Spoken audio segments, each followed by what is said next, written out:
Westerlund, Tampereen Työväen Nyrkkeilijät ja siniseen kulmaan Jani Syrjälä, Tampereen Voimalla-seura.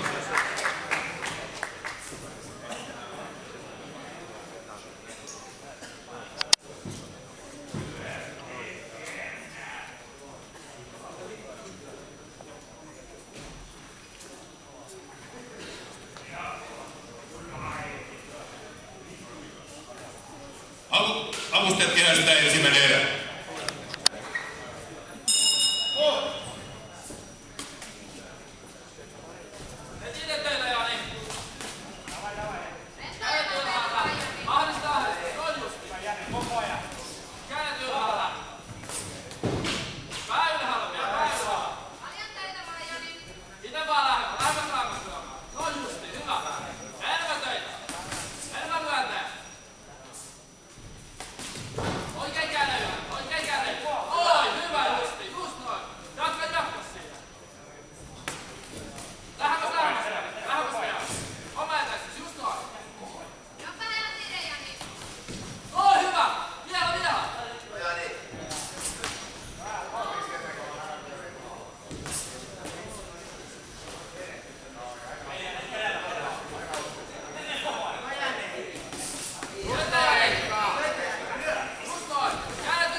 Kulman Helsingin edustaa Tampereen Työväen Nyrkkeilijät ottelua 90 ja 5 kertaa voittanut Suomen mestaruuden. Hän voitti eilen täällä KO-klubin Lappeenrannan Niko Ilmonin kieturnin keskeytyksellä 3. erässä ja Mika Hildeen ja Osmo Laine on hänen valmentaja.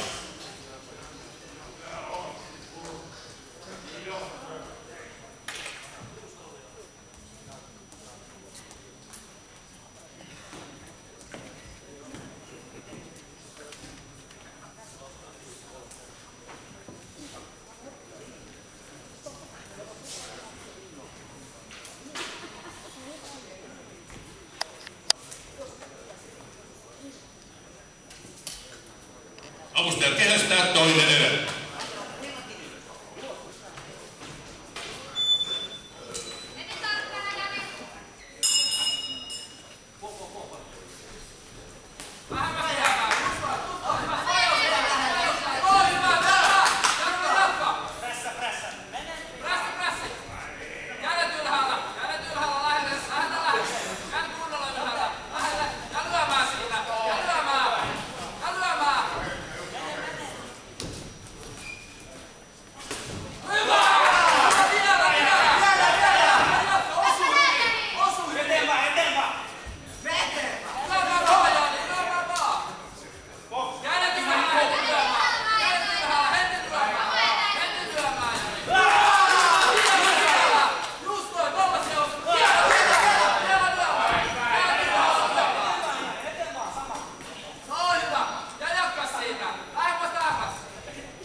Sinisen kulman Jani Syrjälä edustaa Tampereen Voimaluseuraa otteluja 30.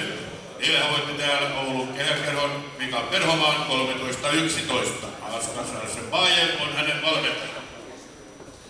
Sitten kun siirrytään tähän B-junioritten sarjaan, olet täällä palkintoja jaossa, pronssimitalistit ja ne, ketkä eivät saaneet ottelua, aina oman sarjansa kohdalle tulette tähän palkintoja jakoon ja venyttely asussa.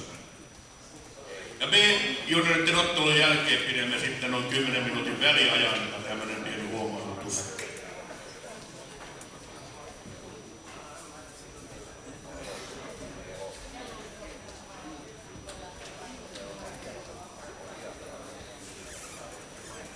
Avustajat kehästä Kolmasen.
Ja seuraavan ottelun tuomarit Kehän Henna Talvio arvostelemaan Jouni Hartman, Tapio Pakkanen, Markku Kiili, Kari Helenius ja Risto Salminen.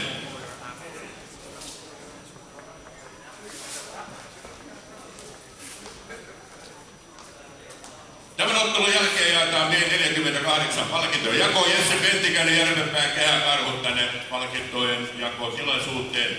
Ja tämän ottelun voitti pisteen 29 Henkeerut Tampereen Työväen nyrkkeilijä. Ja kilpailun viimeisen ottelussa suorittaa tämä finaali, jossa Henkeerut kohtaa Ruslan Viktorovin. Ja jos Jesse Pentikäinen on siellä paikalla, niin palkintojen jakoinen seuraa Järvenpään Kehä Karhut.